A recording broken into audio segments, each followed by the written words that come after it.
Selamat malam Bapak, Ibu, dan teman-teman semua. Pada kesempatan ini kami kelompok 3 akan mempresentasikan dengan topik proses penyusunan anggaran.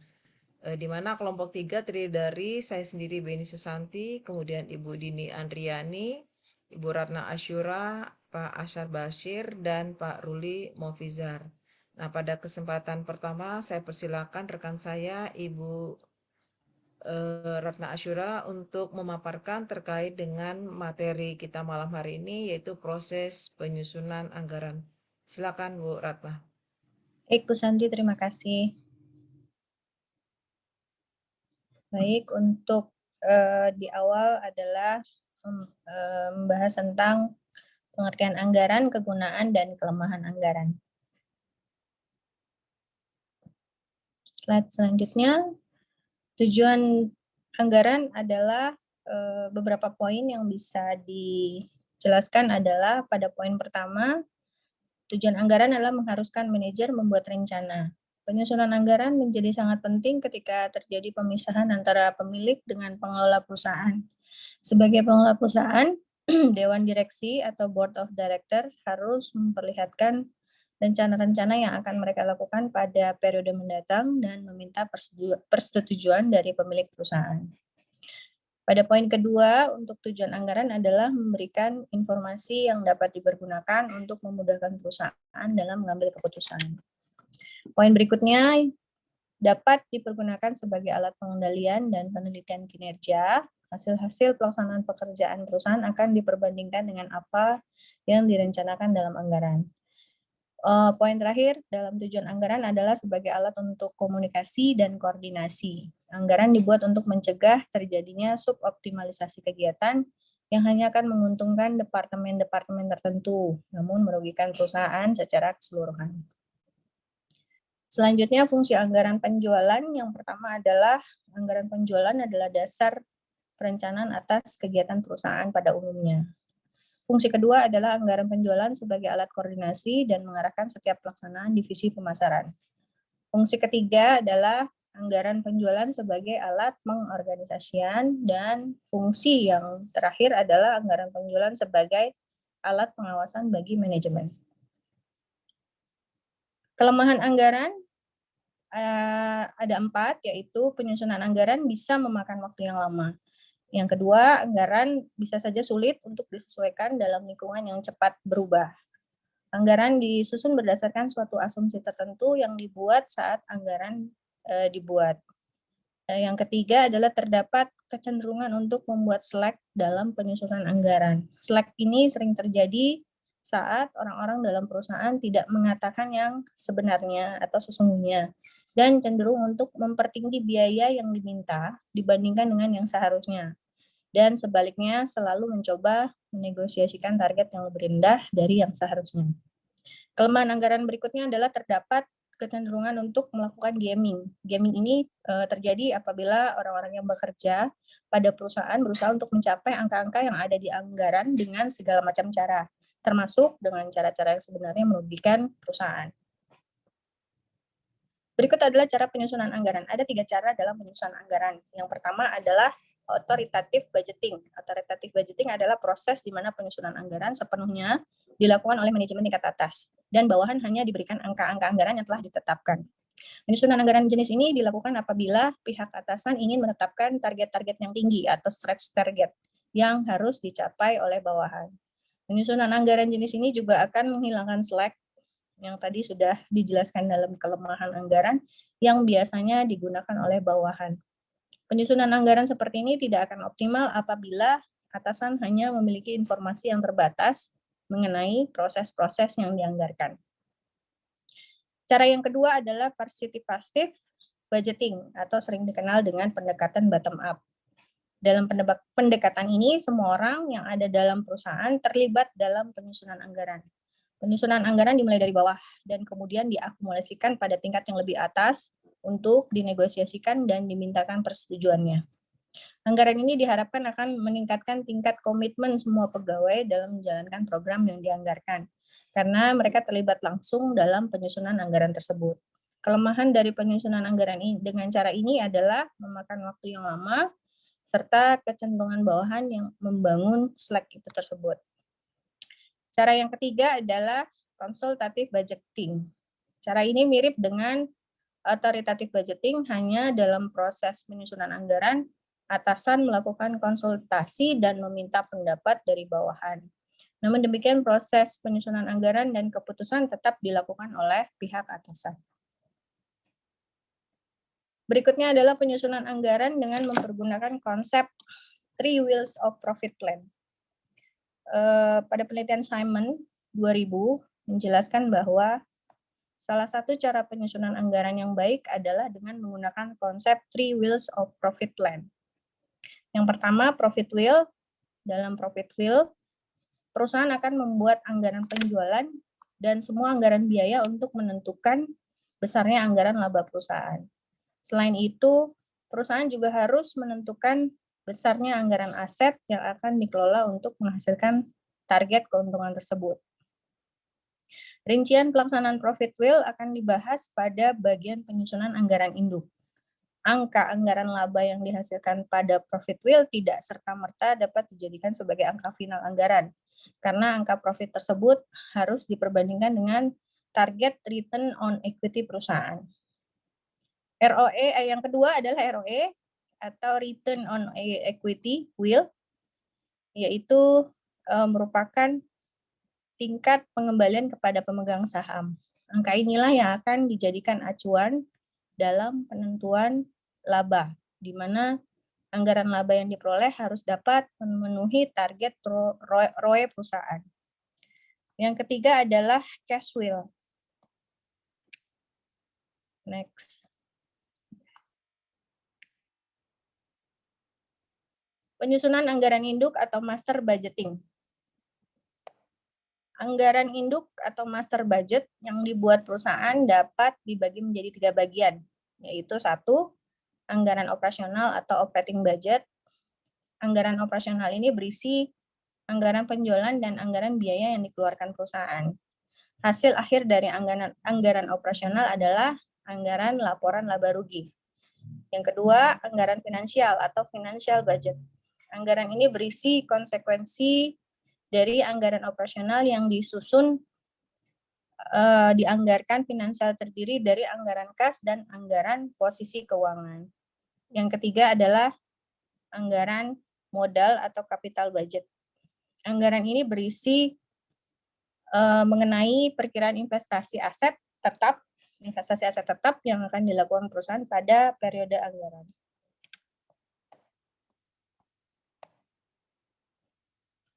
Jenis anggaran terdiri dari 7 item, yaitu yang pertama adalah anggaran penjualan, di mana anggaran penjualan ini adalah master budget yang menjanjikan informasi tentang perkiraan jumlah barang. Perkiraan jumlah barang jadi yang akan dijual oleh perusahaan dan harga jual yang ditetapkan diharapkan diperoleh untuk periode anggaran mendatang. Yang kedua adalah anggaran produksi, adalah anggaran atau rencana perusahaan dalam menentukan kuantitas barang yang akan diproduksi berdasarkan anggaran penjualan yang telah dibuat sebelumnya. Selanjutnya adalah anggaran pemakaian bahan baku.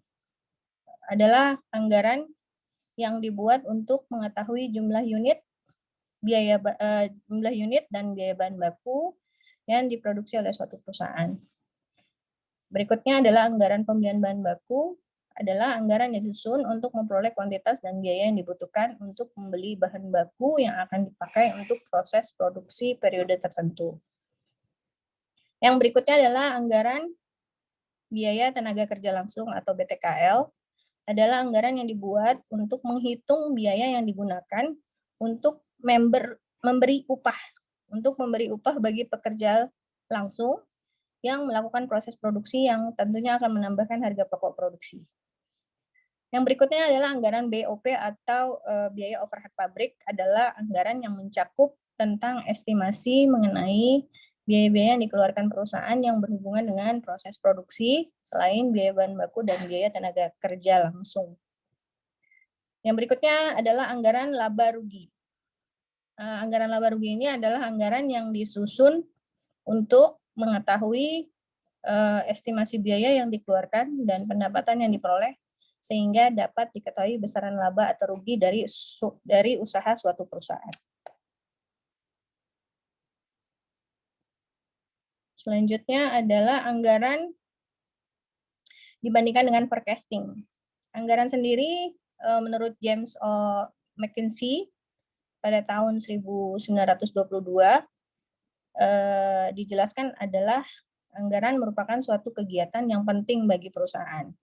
Dalam anggaran perusahaan menganggarkan biaya-biaya yang akan dikeluarkan untuk tindakan-tindakan yang akan dilakukan pada periode mendatang.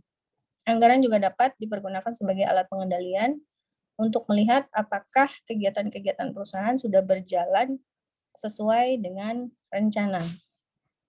Untuk forecast sendiri juga digunakan sebagai alat untuk membantu pengelolaan perusahaan untuk mencapai target yang diinginkan.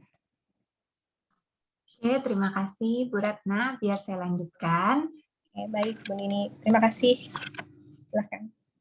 Berikutnya, perbedaan anggaran dengan forecasting. Perbedaannya antara anggaran dengan forecast adalah segala sesuatu yang ada pada forecast harus didasarkan pada asumsi yang terkini. Karena forecast akan terus-menerus diperbaharui sesuai dengan perubahan kondisi yang dihadapi oleh perusahaan.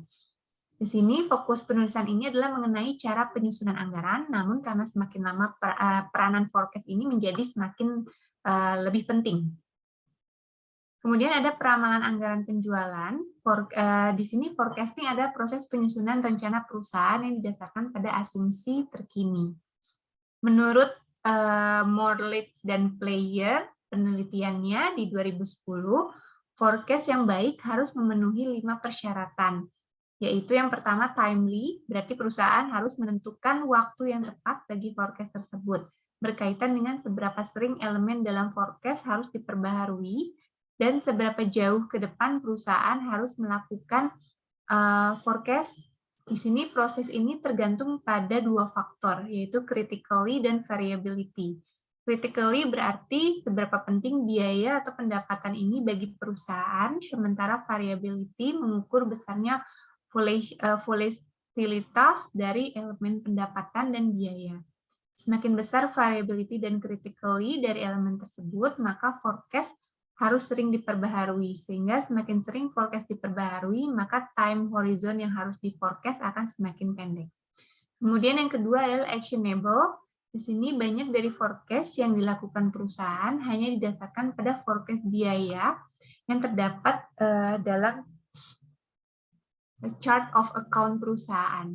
Cara seperti ini tidak memadai karena tidak memberitahukan faktor kenapa terdapat perubahan. Misalnya, forecast mengenai biaya bahan mentah langsung menjadi kurang berguna jika tidak dilengkapi dengan forecast mengenai harga bahan mentah langsung dan perkiraan penggunaan bahan mentah langsung. Yang ketiga, reliable. Di sini berarti dari forecast tersebut harus dapat dipercaya karena hasil forecast yang bersifat subjektif. Sebaiknya dapat dihindarkan dan sedapat mungkin forecast dibuat berdasarkan model yang dapat dipercaya seperti dengan menggunakan standar kuantitas dan standar harga. Yang keempat, alignment, berarti proses penyusunan forecast harus dilakukan dengan selaras sehingga tidak terjadi adanya perbedaan forecast antara satu departemen dengan departemen lainnya. Yang kelima yaitu cost effective, berarti proses penyusunan forecast dilakukan di mana biaya yang dikeluarkan tidak boleh melebihi manfaat atau benefit yang diperoleh. Kemudian ada faktor-faktor yang mempengaruhi pembuatan forecast penjualan. Yang pertama adalah sifat produk yang dijual, lalu metode distribusi yang dipakai, metode langsung atau tidak langsung, kemudian besarnya perusahaan dibandingkan pesaing-pesaing, dan tingkat persaingan yang dihadapi, serta data historis yang tersedia. Lalu dampak peramalan anggaran di sini, yang pertama dapat melihat kebijakan dalam perencanaan produksi, lalu kebijakan persediaan barang jadi, kebijakan tentang investasi dalam aktiva tetap, serta keputusan rencana pembelian bahan mentah dan bahan pembantu. Kemudian ada metode sales forecasting. Pemilihan metode forecasting dan nilai dari hasil peramalan sangat bergantung pada kendala yang ada dalam sistem forecasting. Kendala-kendalanya yang pertama adalah waktu yang diperlukan untuk melakukan persiapan di mana melakukan peramalan. Yang kedua, kurangnya data yang relevan, baik dari sumber internal maupun eksternal, kemudian kualitas data yang tersedia, fasilitas pengolahan data, dan tenaga ahli. Metode peramalan yang pertama adalah metode peramalan kualitatif. Di sini ada forecast berdasarkan pendapat atau judgment method digunakan untuk menyusun forecast penjualan maupun forecast kondisi bisnis pada umumnya. Pendapat-pendapat yang ada dipakai sebagai dasar melakukan forecast. Yang pertama adalah pendapat salesman, pendapat sales manager, pendapat para ahli, serta survei konsumen. Kemudian berikutnya ada metode peramalan kuantitatif, ini berupa metode statistik atau statistik method, di mana peramalan menghendaki perpaduan antara analisis ilmiah kuantitatif dengan menggunakan statistik sebagai alat primer dalam membuat peramalan. Berikut beberapa metode peramalan dengan pendekatan statistik, ada tren bebas, tren setengah rata-rata, dan tren matematis. Di sini ada metode momen, least square, regresi, dan korelasi. Lalu ada metode peramalan dengan model khusus, di mana untuk meramalkan penjualan dengan menggunakan analisis market share, produk line, dan pengguna akhir. Oke, berikutnya akan dibahas oleh Bapak Asyar. Silakan Pak Asyar. Terima kasih Bu Dini.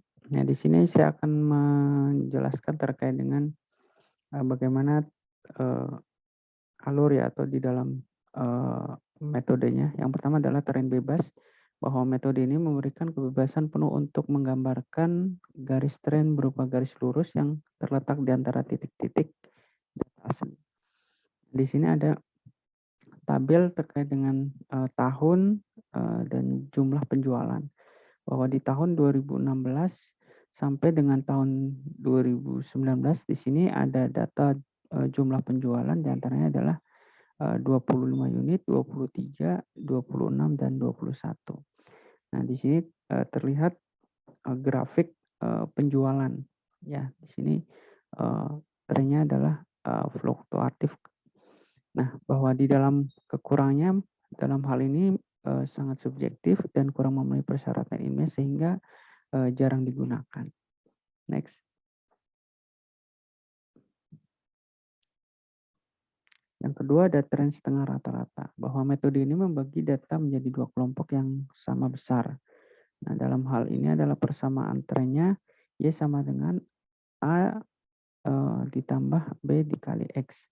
Bahwa di sini adalah Y merupakan peramalan penjualan, A itu sendiri merupakan rata-rata kelompok 1, sedangkan B rata-rata kelompok 2 dikurangi rata-rata kelompok 1 dibagi N atau jumlah tahun pada kelompok 1 atau 2. Sedangkan X merupakan jumlah tahun dihitung dari periode dasar. Nah, di sini terlihat tabel tren setengah rata-rata, bahwa di sini ada tahun penjualan total, average atau rata-rata, serta X itu sendiri. Nah, di sini ada tahun 2015, 2016, 17 sampai dengan tahun 2020. Sedangkan penjualan di sini ada di masing-masing unit, yaitu 6.300, 6.480 sampai dengan 7.140. Sedangkan kalau di total 2015 sampai dengan tahun 2017 totalnya adalah 19.500. Sedangkan 2018 sampai tahun 2020 totalnya adalah 20.940. Nah, di sini rata-ratanya adalah 19.500 dibagi 3, yaitu menghasilkan 6.500. Sedangkan tahun 2018 sampai tahun 2020 menghasilkan 6.980.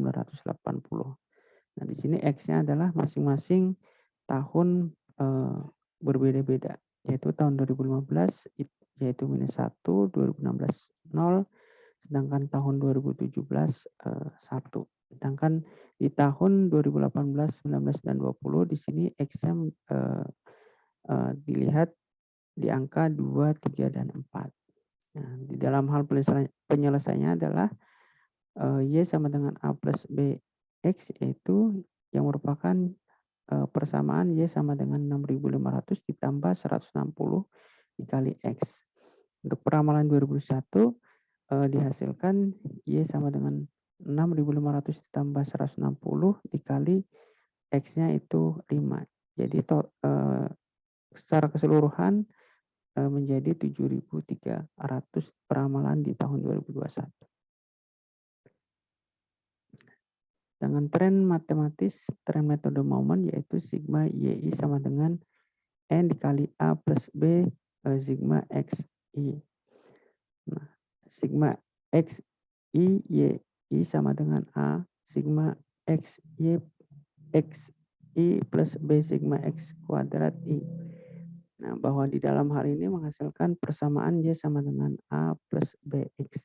Yang merupakan perbedaannya dengan metode semi-average adalah pemberian skor X-nya, bahwa pemberian skor X untuk metode Momon ini, skor 0 diberikan pada data pertama. Nah, di sini ada tabel terkait dengan tren matematis metode Momon. Itu ada tahun dan penjualan baju. Nah, mungkin bisa dilihat bahwa dengan menggunakan metode Momon, buatlah ramalan penjualan tahun di tahun 2022.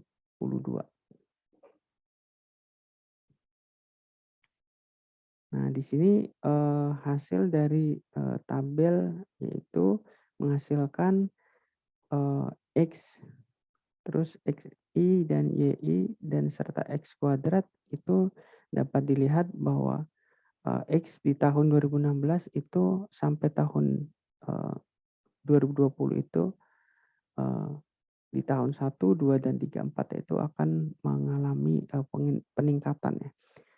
Di X dikali YI. Sedangkan X kuadrat itu 2016 dari mulai 0 sampai dengan 2017 itu ada di angka 1, 18 itu ada di angka 4, 19 itu ada di angka 9, serta 2020 itu di angka 16. Nah, secara keseluruhan itu masing-masing jumlah ya.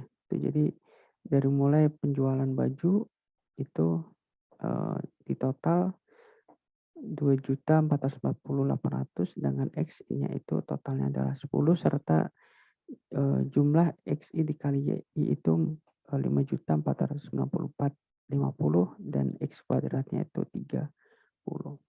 Nah, di sini bisa dilihat secara persamaan masing-masing persamaan ya. Oke, next. Nah, ini mungkin nanti bisa dilihat bahwa tren matematis metode Momon itu akan menghasilkan persamaan yang hasil secara keseluruhan itu mencapai 365.670. Next. Nah, ini hasil dari tren matematis sebelumnya itu yang secara kesimpulan itu Y sama dengan A plus BX itu nanti akan menghasilkan Y menjadi 671.895.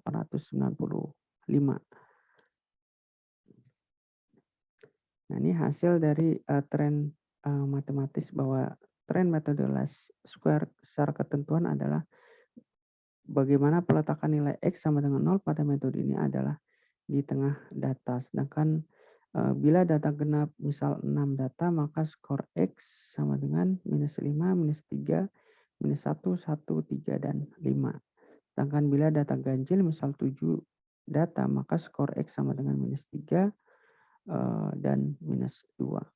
Nah, hasil akhir di dalam persamaan Y sama dengan A plus BX, yaitu A merupakan sigma Y dibagi N, sedangkan B itu merupakan pembagian dari sigma X kali Y dibagi sigma X kuadrat.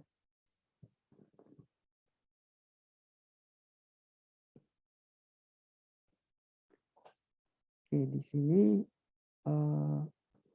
selanjutnya mungkin akan disampaikan oleh Bu Santi, silakan. Baik, terima kasih Pak Asar. Berikutnya saya akan memaparkan terkait dengan metode tren matematis yaitu metode Last Square. Metode Last Square merupakan salah satu metode berupa data derek berkala atau time series yang mana dibutuhkan data-data penjualan di masa lampau untuk melakukan peramalan penjualan di masa mendatang sehingga dapat ditentukan hasilnya. Nah, di sini kita dapat melihat bahwa data tahun 2016 sampai dengan data tahun 2020 yaitu terkait dengan penjualan baju. Di mana pada tahun 2016 itu data penjualan baju sebesar 382.500, tahun 2017 409.50, 2018 474.750, 2019 562.500, 2020 612.000. Nah, di mana di sini tahun dasarnya adalah tahun 2014. Nah, jika kita masukkan ke dalam persamaan metode Last Square, di mana di sini kita data penjualan, kemudian di mana tahun dasarnya 2018, di sini kita di X-2-nya adalah tahun 2016, di mana di sini kita mengalihkan antara variabel X dan Y, di mana tadi Y adalah peramalan penjualan, X itu adalah jumlah tahun yang dihitung pada periode dasar. Kemudian untuk periode dasarnya kita kuadratkan. Jadi tadinya -2 menjadi 4, kemudian 1, kemudian 2019 juga 1 dan 2024. Di mana di sini hasil penjualan total itu sebesar 2.480.800 dengan pengalian X dan Y itu adalah 612.450, di mana tahunnya adalah 10 tahun. Nah, di sini artinya adalah berapakah penjualan di tahun 2021 sehingga dapat kita ramalkan bahwa di tahun 2021 dengan metode Last Square ini bisa diperkirakan nilai A-nya adalah 488.160 dan B-nya adalah 61.245. Berikutnya. Nah, kemudian dari tabel tersebut dengan tahun dasar 2020 dari persamaan metode Last Square kita dapat memperkirakan bahwa pada tahun 2021 maka prediksi penjualan di tahun tersebut adalah sebesar 671.895. Ini gambaran dari metode Last Square. Lanjut. Nah, kemudian kita akan lihat lagi itu metode regresi.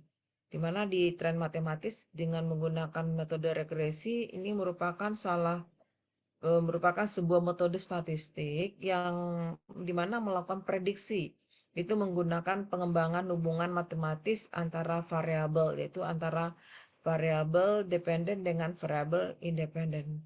Nah, di sini dijelaskan bahwa tingkat penjualan tidak hanya ditentukan oleh pola penjualan saja, akan tetapi dapat juga ditentukan oleh faktor lain seperti pendapatan masyarakat, kondisi perekonomian, dan lain-lain. Nah, untuk menjawab permasalahan ini, maka kita dapat menggunakan metode regresi dan korelasi tersebut.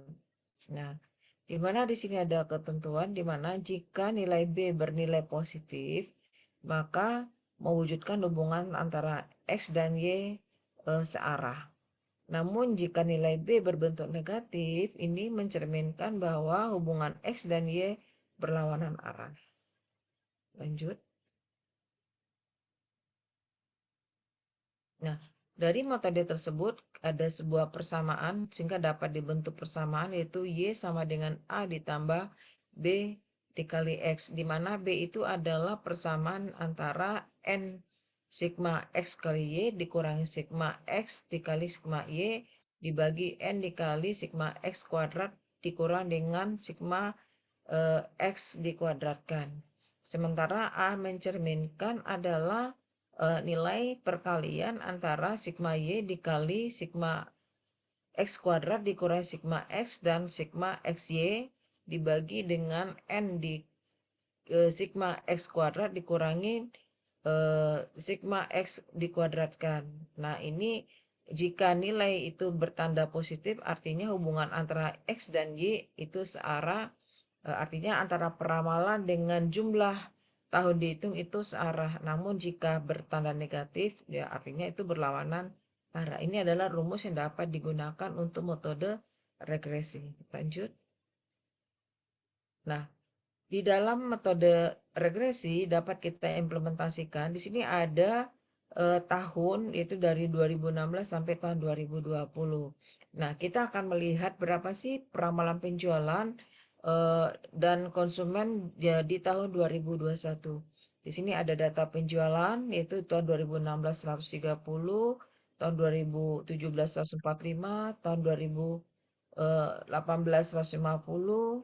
Kemudian dengan 2019 165 dan 2020 170 dengan masing-masing konsumen adalah 3, 4, 5, 6, dan 7.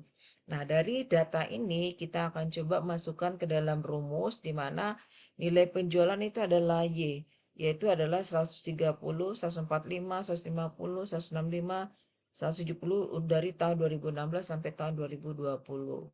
Nah, kemudian untuk data konsumen juga kita masukkan, kemudian kita kalikan antara kolom X dan Y, di mana hasil perkalian tersebut itu totalnya adalah 3.900. Sementara total penjualan adalah 760 dan total konsumen adalah 25. Nah, dari hasil tersebut, X-nya kemudian kita lakukan pengkuadratan. Kita kalikan dengan total nilainya adalah 135. Lanjut.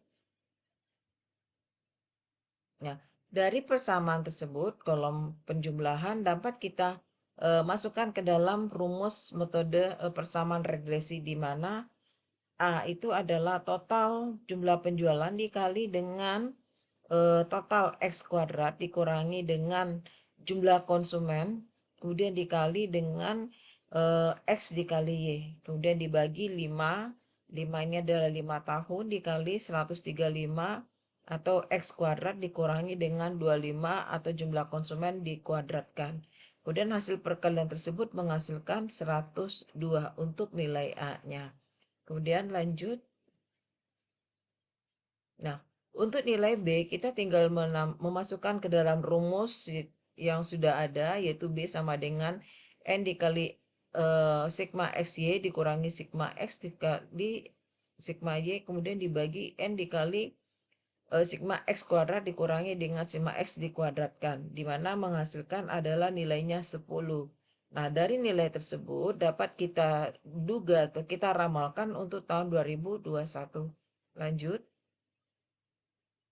Nah, berarti dari metode tersebut kita bisa masukkan ke dalam persamaan, yaitu tadi adalah Y sama dengan A ditambah BX, di mana A adalah 102, kemudian B adalah 10, sehingga kita buat suatu persamaan ada Y sama dengan 102 ditambah 10X.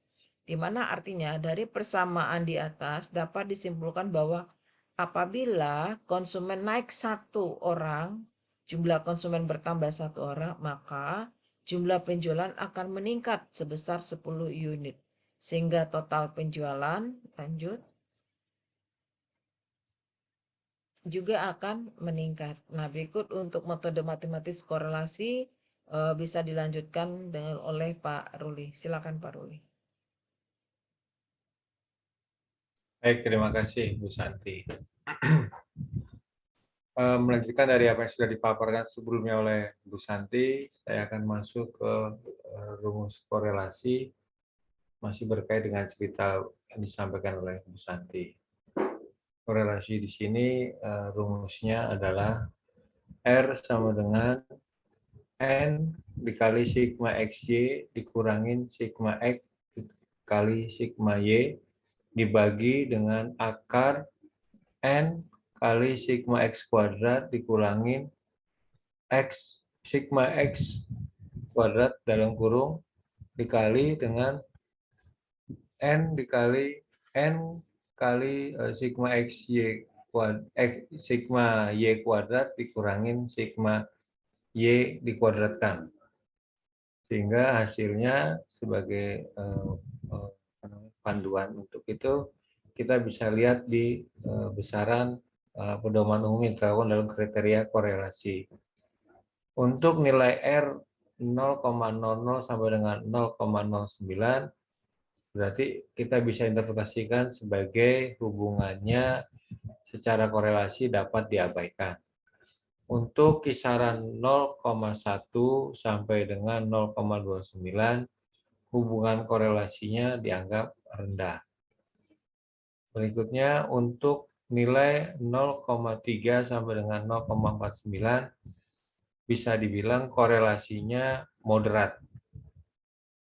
Berikutnya untuk kisaran nilai korelasi R 0,5 sampai dengan 0,7 dapat dikatakan hubungan korelasinya berada pada tingkat sedang. Untuk lebih dari 0,7 dapat dikatakan hubungan korelasinya sangat kuat. Next.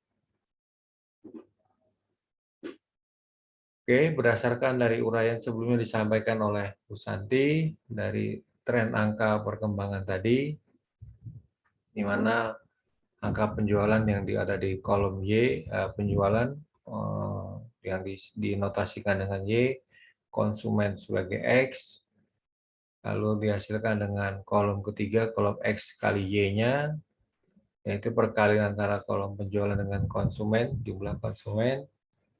Lalu berikutnya ada lagi kuadratisasi untuk jumlah konsumennya, lalu kuadratisasi juga untuk nilai angka penjualannya, sehingga bisa dimasukkan ke dalam rumus yang sebelumnya disebutkan, sehingga dapat dihasilkan R sama dengan 500 dibagi akar dari 50 dikali 5.150. Atau R sama dengan 500 dibagi dengan akar 257.500. Sehingga hasil akhirnya adalah L 0,9832978. Artinya bila mencermati dari tabulasi pedoman tadi, dapat dikatakan bahwa nilai korelasi senilai 0,98 itu memiliki angka hubungan penjualan konsumen, angka hubungan penjualan terhadap jumlah konsumen yang sangat erat sekali. Next. Oke. Demikian paparan yang bisa disampaikan terkait dengan peramalan penjualan, untuk penyusunan anggaran. Terima kasih atas perhatiannya. Mohon masukan dari teman-teman dan responsinya. Assalamualaikum warahmatullahi wabarakatuh. Selamat malam. Waalaikumsalam. Ya baik, terima kasih Pak Ruli dan rekan-rekan semua. Demikianlah paparan kami terkait dengan materi pada malam hari ini. Berikut kami persilakan bagi teman-teman yang ingin mengajukan pertanyaan, silakan nanti kami akan coba untuk menjawabnya. Demikian presentasi dari kelompok 3. Terima kasih. Selamat malam. Assalamualaikum warahmatullahi wabarakatuh. Salam.